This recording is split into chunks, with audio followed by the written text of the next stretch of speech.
The throne room of Shadowmere Keep was cold that morning, despite the fires burning in the massive hearths.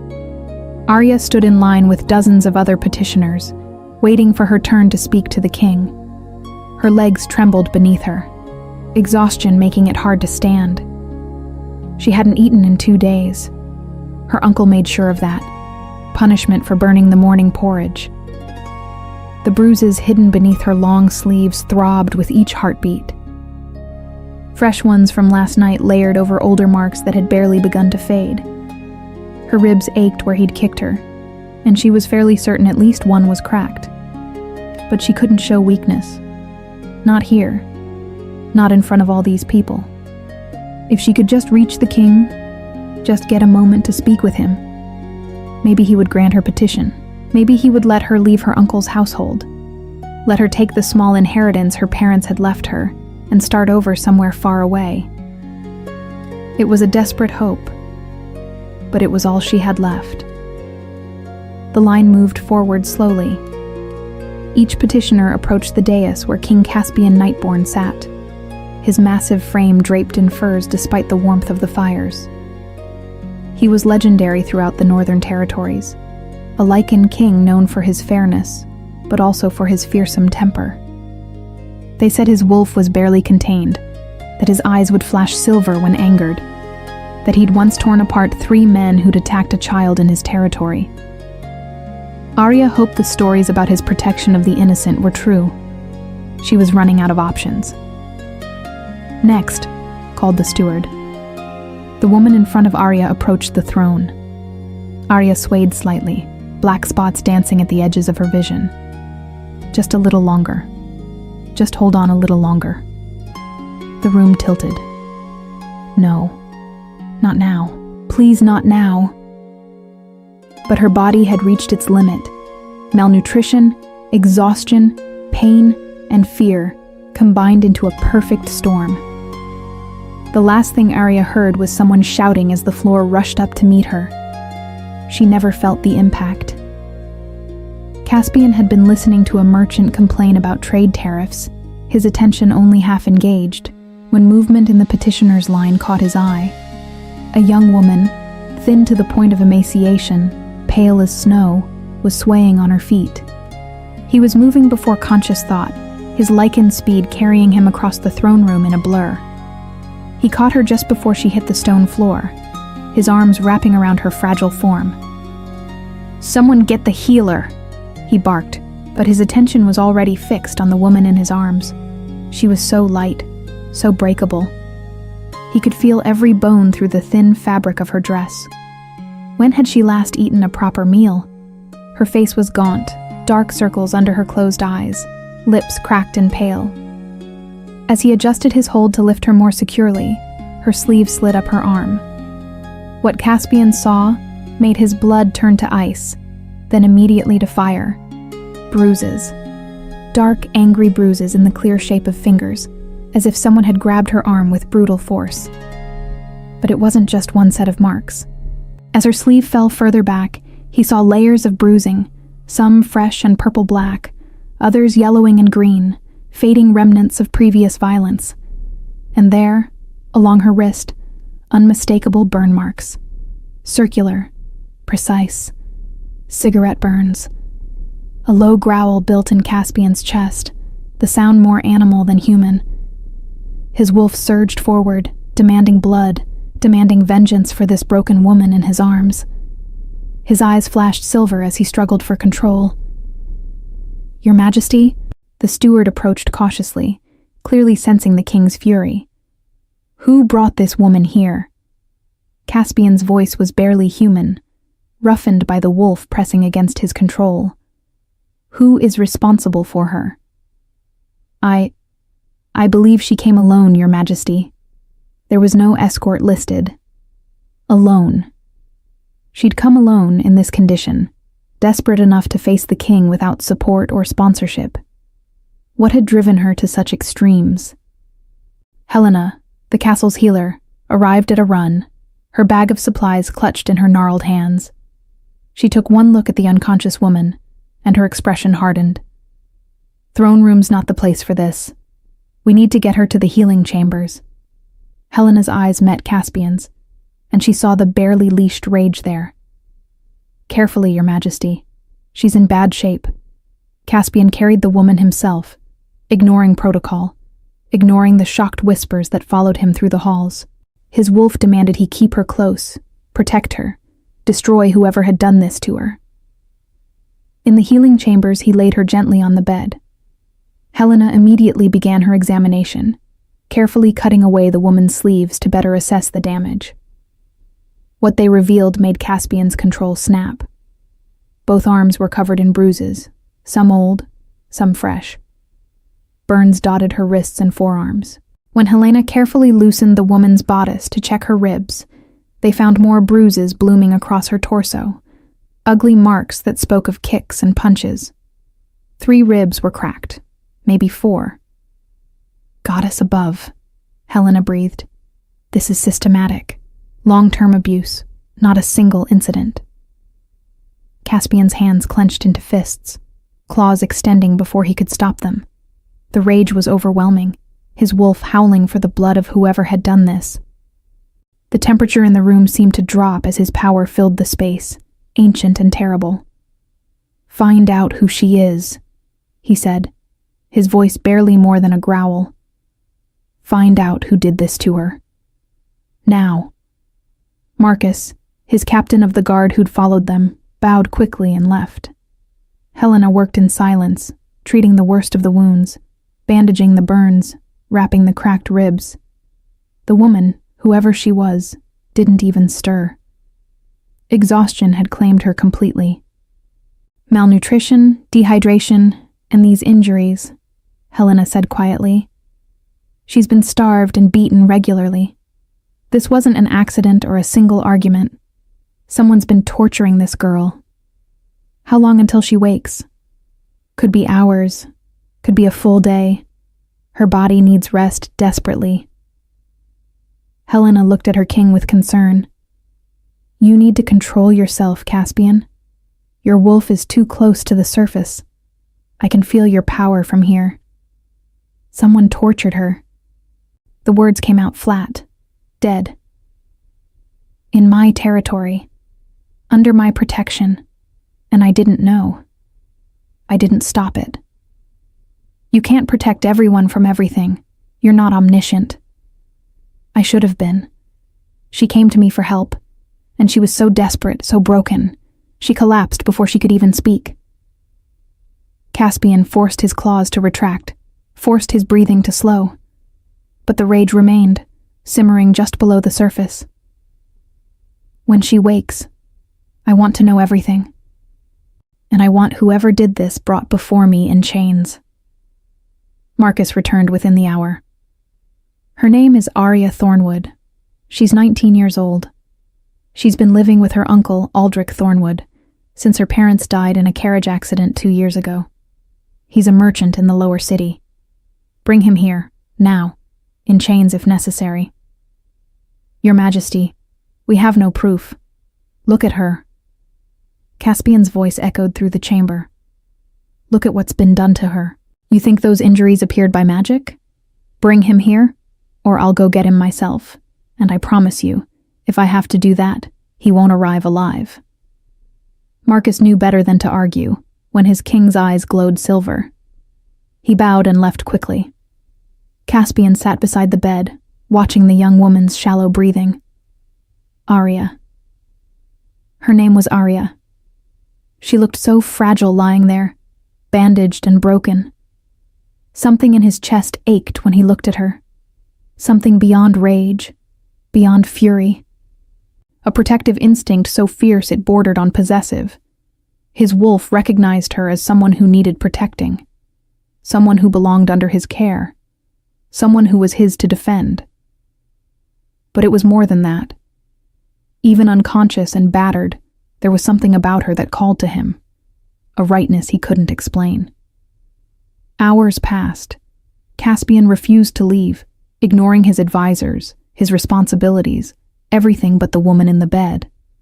Helena brought him food and water, which he consumed without tasting. His entire focus was on Arya. As evening fell, she finally stirred.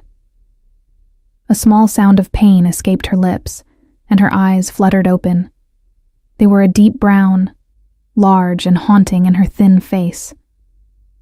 For a moment, she looked confused, disoriented. Then she saw Caspian, and panic flooded her expression.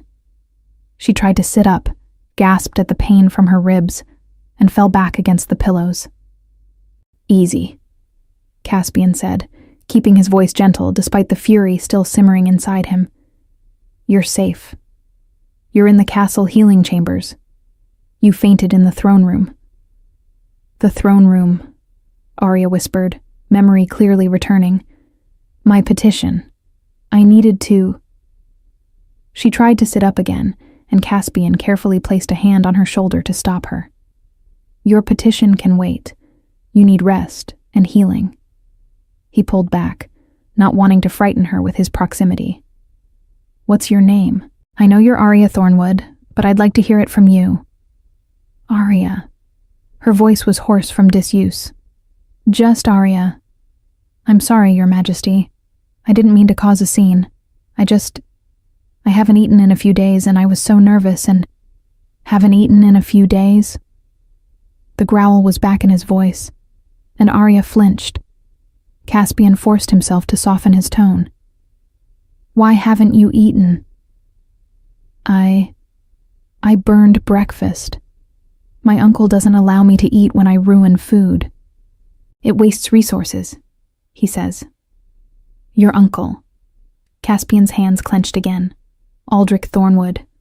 Something flickered in Arya's eyes. Fear. Deep, bone-chilling fear. "You know him?" "He's being brought here as we speak, to answer for what he's done to you." "No." Arya tried to sit up again, panic making her reckless. "No, please, Your Majesty. He'll be so angry. He'll punish me for speaking against him, for causing trouble. Please, I just wanted permission to leave, to take my inheritance and go somewhere far away. I didn't want to cause problems." "Arya." Caspian moved closer, his voice firm but gentle. "Look at me." She did, those haunted brown eyes meeting his silver ones. "You are never going back to that house. Do you understand? Never. Whatever he's done to you, whatever he's threatened, it's over. You're under my protection now, and I don't allow people to hurt those under my protection. You don't understand. He's all I have. My parents left debts when they died, and he took me in, and I owe him. You owe him nothing." Caspian's voice was steel. "Taking in an orphaned niece doesn't give someone the right to torture her. Helena showed me the extent of your injuries, Arya. The bruises, the burns, the cracked ribs. That's not discipline. That's not even punishment. That's sadistic cruelty, and I will not allow it to continue in my territory." Tears welled in Arya's eyes. "I didn't know where else to go. I thought maybe, if I could just get permission to access my inheritance, I could leave. Start over somewhere he'd never find me." "You don't need permission to access what's rightfully yours. And you won't need to run." Caspian made a decision in that moment, one his wolf howled in approval of. "You'll stay here in the castle under my direct protection. No one will touch you again. I swear it. I couldn't impose. It's not an imposition. It's my duty as king to protect my people. And I failed you. Let me correct that failure." He reached out slowly, giving her time to pull away, and gently took her hand. It was so small in his, the bones fragile as bird wings. "Please, let me help you." Arya looked at their joined hands, at this powerful king who'd caught her when she fell, who'd discovered her shame, and hadn't looked at her with disgust, who was offering protection without demanding anything in return. "Okay," she whispered. "Thank you, Your Majesty. Caspian. When it's just us, you can call me Caspian." A knock at the door interrupted them. Marcus entered, his expression grim. "Your Majesty, Aldrich Thornwood is here. Should I bring him to the throne room?" "No." Caspian stood, his entire demeanor changing. The gentle man comforting Arya disappeared, replaced by the fearsome Lichen King. His eyes glowed silver, power radiating from him in waves. Bring him to the judgment hall, and make sure the chains are silver. I don't want him shifting if he has Lichen blood. He turned back to Arya. I need to deal with your uncle. Helena will stay with you. You're safe here. No one will hurt you again. As he moved toward the door, Arya called out, Caspian? He paused, looked back. Don't kill him. Please. I don't want his blood on my conscience. Something in Caspian's chest tightened at her mercy, even toward the man who'd tortured her. I promised to restrain myself, but he will face justice for what he's done. The judgment hall was a cold, harsh space. Aldrich Thornwood stood in the center, silver chains binding his wrists, 2 guards flanking him. He was a heavy-set man in his 50s, with cruel eyes and a sneer that didn't fade even in the presence of his king. Is this how you treat law-abiding citizens, Your Majesty? Aldrich demanded. Dragging them from their homes in chains? I've done nothing wrong. Caspian descended from the raised platform, moving with predatory grace until he stood directly in front of Aldrich. Nothing wrong? Tell me, do you consider beating a 19-year-old girl until her ribs cracked to be nothing wrong? Do you consider burning her with cigarettes to be acceptable behavior? Aldrich's expression didn't change.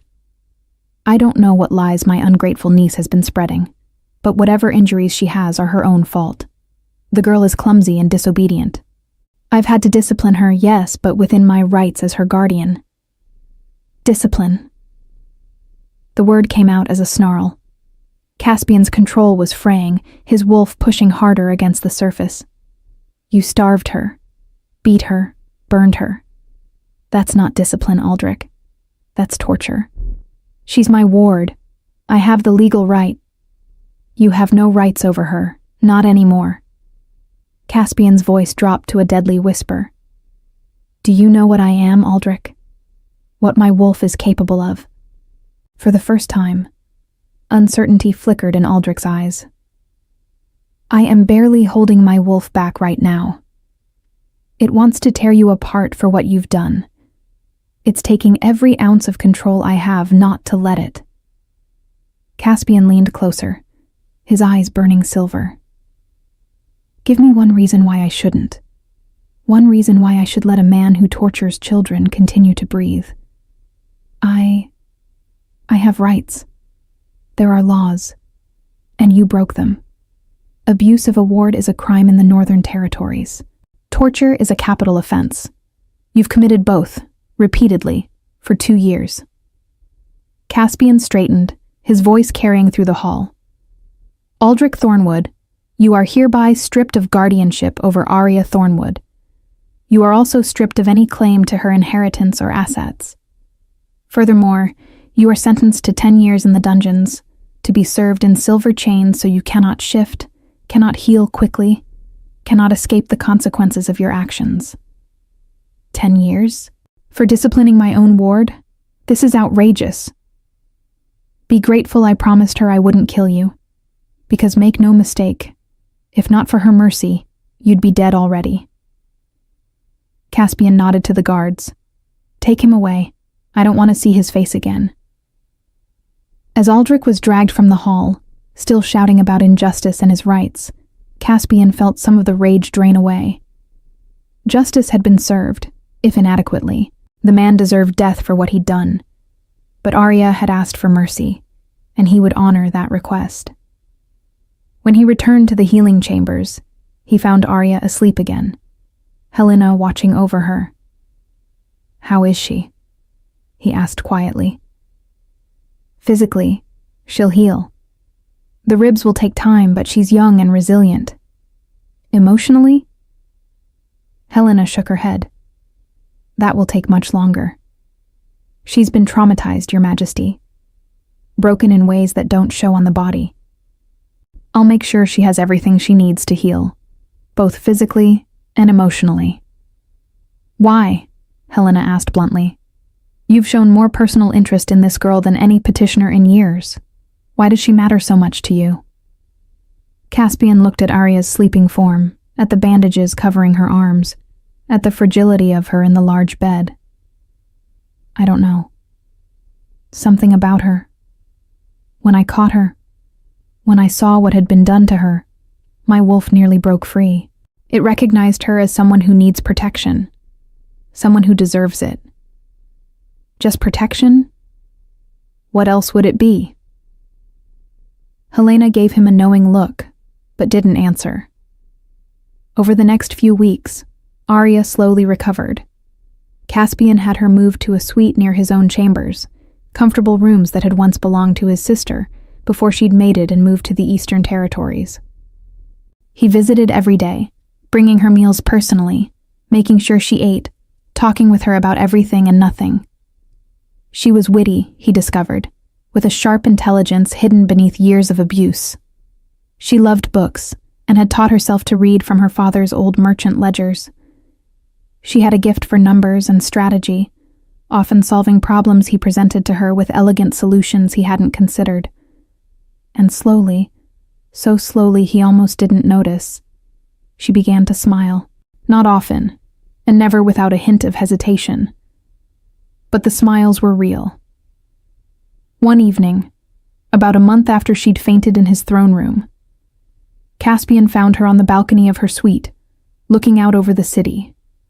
Her bruises had faded to shadows, the burns were healing, and she'd gained enough weight that her face no longer looked skeletal. "Beautiful night," he said, joining her. "It is. I never got to see the stars from my uncle's house. He kept me in the cellar most evenings." She said it matter-of-factly, without self-pity, which somehow made it worse. "I'm sorry for what you endured, for not knowing sooner." "You couldn't have known. He was careful, never left marks where people could see them easily, and I was too ashamed to ask for help." She turned to look at him. "Why did you do all this?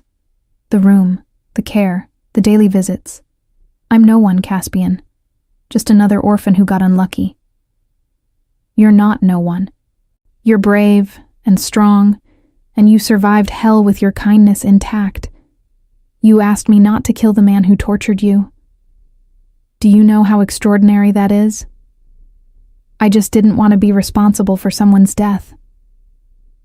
Most people would have wanted vengeance. You wanted mercy." Caspian found himself moving closer, drawn to her in ways he didn't fully understand. "There's something about you, Arya. From the moment I caught you, something in me recognized you as important, as someone I needed to protect. Is that your wolf talking? The protective instinct lichens are known for? Maybe, probably, but there's more to it than that." He reached up, gently tucking a strand of hair behind her ear. She didn't flinch from his touch anymore, which felt like a victory. "I enjoy your company. I look forward to seeing you every day. And when I think about you leaving, about you taking your inheritance and going somewhere far away to start over, You what?" "I don't want you to go." The admission felt dangerous, vulnerable. "I know you have every right to leave, to build a new life away from here, away from the memories. But selfishly, I want you to stay." Arya stared at him, surprise clear in her eyes. "You want me to stay? Here, in the castle?" "Yes. Not as a guest, not out of obligation, but because you want to. Because maybe you enjoy my company too. Because maybe we could build something here, together." "Caspian, I don't know what to say." "Say you'll think about it. That's all I ask." He took her hand, the gesture familiar now after weeks of carefully building trust. "I'm not asking you to decide now. Heal, recover, figure out who you are when you're not just surviving. And then if you want to stay, if you want to see where this could go, I'll be here. And if I want to leave, then I'll help you. I'll make sure you have enough money to live comfortably, to buy a house, to never have to depend on anyone's cruelty again. Your freedom is yours, Arya. I would never take that from you."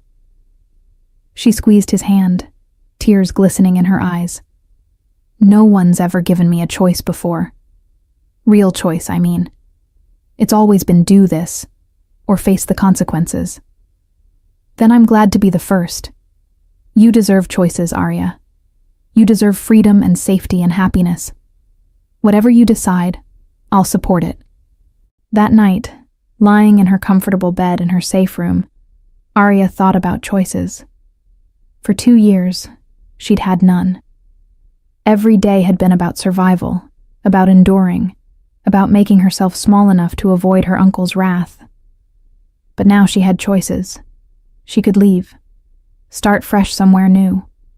Or she could stay, in this castle with this king who'd shown her more kindness in a month than she'd experienced in 2 years. This man who made her feel safe, who made her laugh, who looked at her like she mattered. The decision was easier than she'd expected. The next morning, she found Caspian in his study, reviewing trade documents. "I want to stay," she said without preamble. He looked up, hope flaring in his silver eyes. "You're sure?" "I'm sure. I don't know what this is between us, and I'm probably going to need time to figure out how to trust completely, how to not flinch at sudden movements, how to believe I'm truly safe. But I want to try. Here. With you." Caspian was around the desk in an instant, pulling her into a gentle embrace. "We'll take all the time you need. There's no rush, no pressure. We'll figure this out together." And they did.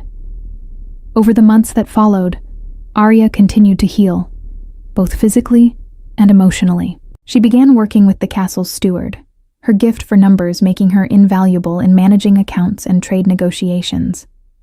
She started wearing colors again, bright dresses that made her look alive rather than like a ghost.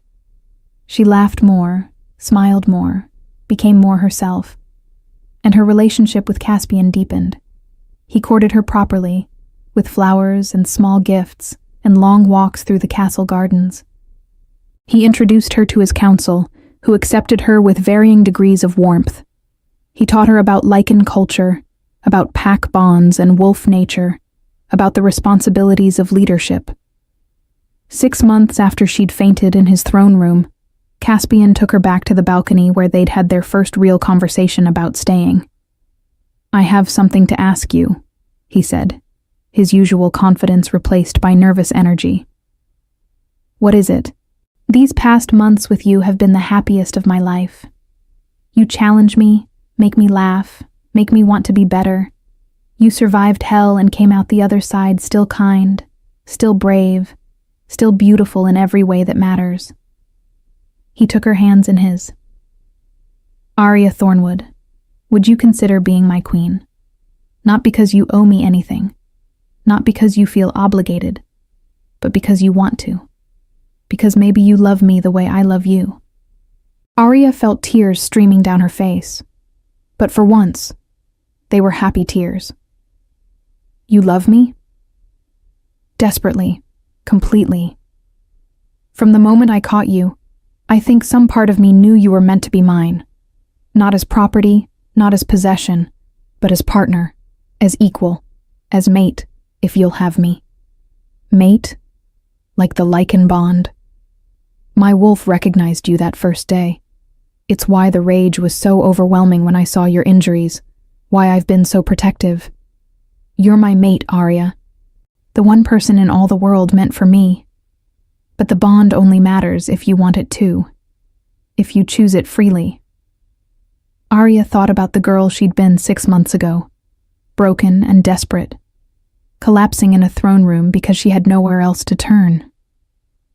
She thought about the woman she was now, strong and healing and loved.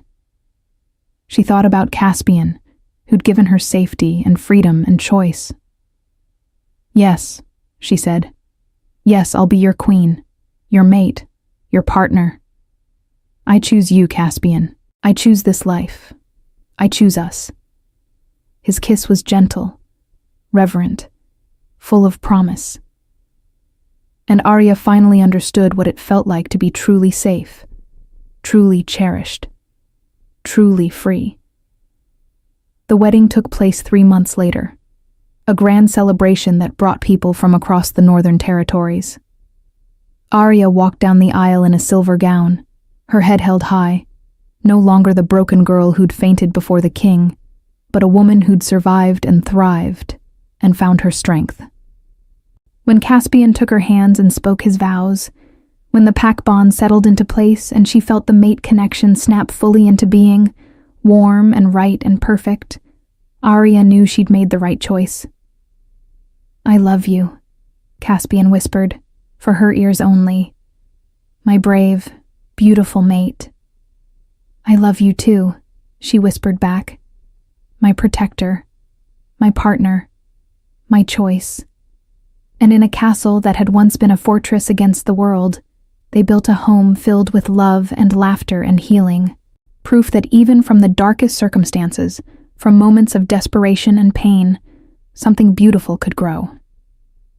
Years later, when their daughter asked how they met, Caspian and Arya would smile at each other before telling the story. How she'd fainted in the throne room, how he'd caught her, how seeing her injuries had made him lose control, how justice and kindness and choice had led them to each other. "So Mama fainted, and Papa caught her?" their daughter would ask, eyes wide. "That's right," Arya would say, taking Caspian's hand. "I fell, and he caught me, and then he helped me learn to stand on my own." "And you chose to stay," Caspian would add. "That's the most important part. Not that I saved you, but that you chose to stay. Chose us. Chose this life. Because love is always a choice," Arya would finish. "The best choice I ever made."